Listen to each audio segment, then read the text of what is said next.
Hi guys. तो आज के सेशन में हम कवर करेंगे इंटरव्यू क्वेश्चन एआर का जो पूछा जाता है। और अभी ये क्वेश्चन एक रिसेंट बच्चे से पूछा गया था जिसका आंसर वो नहीं कर पाया। अब वो क्यों नहीं कर पाया उसी को आज हम डिस्कस करेंगे। बच्चे से क्वेश्चन पूछा गया था, what are building blocks in O2C। O2C के अंदर बिल्डिंग ब्लॉक्स क्या होते हैं। और बच्चे ने जो पढ़ा हुआ था वो पढ़ा हुआ था कंपोनेंट्स ऑफ O2C। कंपोनेंट्स को ही बिल्डिंग ब्लॉक्स कहते हैं। अब इसका आंसर क्या होना चाहिए था, तो सबसे पहले मैं बिल्डिंग ब्लॉक्स बताता हूं जो O2C के अंदर ऑर्डर टू कैश के अंदर कवर होते हैं। फर्स्ट पार्ट जो हमारा कवर होता है वो होता है क्रिएशन ऑफ सेल ऑर्डर। सो इसके अंदर सेल ऑर्डर हमें क्रिएट करना होता है। कौन क्रिएट करता है? सेल्स टीम जो है वो ये क्रिएट करती है। साथ साथ सेल्स टीम जो है वो चेक करती है प्रोडक्ट की अवेलेबिलिटी भी। यानी कि मैं आपको लास्ट में बताऊंगा कि इसका आंसर किस तरीके से करना होता है। तो first one is creation of sale order. अगर मैं एसएपी के पॉइंट ऑफ व्यू से कहूँ तो इसके लिए टी कोड होता है VA01। अवेलेबिलिटी चेक करने के लिए टी कोड होता है MMBE। साथ साथ हमें कस्टमर की क्रेडिट लिमिट भी चेक करनी होती है।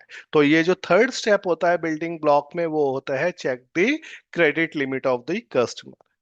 फोर्थ वन, जब हम देख लेते हैं, जब हम सेल ऑर्डर क्रिएट कर देते हैं कि भाई अवेलेबिलिटी भी है हमारे पास, क्रेडिट लिमिट भी ओके है, जब हम सेल ऑर्डर क्रिएट कर देते हैं, नेक्स्ट स्टेप जो होता है वो होता है रिलीज करना प्रोडक्ट को, यानी कि सामान बेचना कस्टमर को। हमारे यहाँ से जो सामान स्टॉक पड़ा होता है उसको अपने वेयर हाउस से निकालना। और इसके लिए टी कोड होता है VL01N। VL01N। और इसे जो करते हैं वो करती है ऑर्डर मैनेजमेंट टीम। इसे करती है ऑर्डर मैनेजमेंट टीम। अब आपको पता होगा कोई भी सामान अगर हम किसी से लेते हैं, आप लिवाइस में जाके जीन्स भी खरीदते हो, जब जीन्स उनके स्टॉक से निकलती है तो वो आपको बिल भी साथ में देते हैं। तो फिफ्थ स्टेप जो आता है वो आता है जनरेट द बिल। और ये काम कौन सी टीम का होता है? ये काम होता है बिलिंग टीम का, जिसे हम AR टीम भी कहते हैं। कौन से टी कोड से बिल जनरेट होता है एसएपी में? VF01 is the T code जिससे जनरेट होता है बिल। अब उसके बाद क्या होता है, आपने लिवाइस से जाके लिवाइस की जीन्स खरीदी, उसने आपको बिल दिया, आप क्या करते हो? पेमेंट करते हो। यानी कि नेक्स्ट स्टेप होता है कि हम जो पेमेंट हमें रिसीव हुई है, जो लिवाइस वाले को रिसीव हुई है, वो क्या करेगा? उसे एलोकेट करेगा, यानी कि सिस्टम में उसे एंटर करेगा। ये काम होता है कैश एप्लीकेशन टीम का, जिसके लिए हायरिंग निकलती है। और कौन से टी कोड से पेमेंट एलोकेट होती है? F-28 और F-26 से।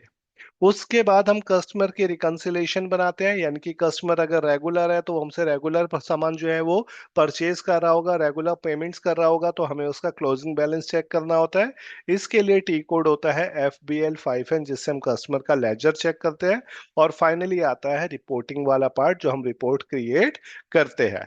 अब क्वेश्चन आता है कि हम इसका आंसर कैसे करेंगे। कोई हमसे ये पूछ ले, what are building blocks in O2C cycle, तो आपको इस तरीके से इसका रिप्लाई करना पड़ेगा। O2C साइकिल है several building components which includes creation of sale order, checking the availability of the product, checking the credit limit of the customer. These three steps are done by the sales team. Then we have to release the product, and this product, whatever the product we are going to release, this is done by the order management team. Then we have to generate the invoice, हमें invoice को generate करना होता है, and this is done by the billing team. Then we have to receive the payment from customer, that we need to allocate in the books of accounts, and this is done by the cash application team. Finally we have to reconcile the customer account and report to the management. ये उसे answer करना चाहिए था। बच्चा confuse यहाँ पे हो गया, उसे कंपोनेंट्स पता थे लेकिन बिल्डिंग ब्लॉक्स नहीं पता थे, दोनों सेम ही होते हैं। और इसी के बेसिस पे आपका सिलेक्शन और रिजेक्शन भी डिपेंड करता है, ऑल्दो वो बच्चा रिजेक्ट हो गया था।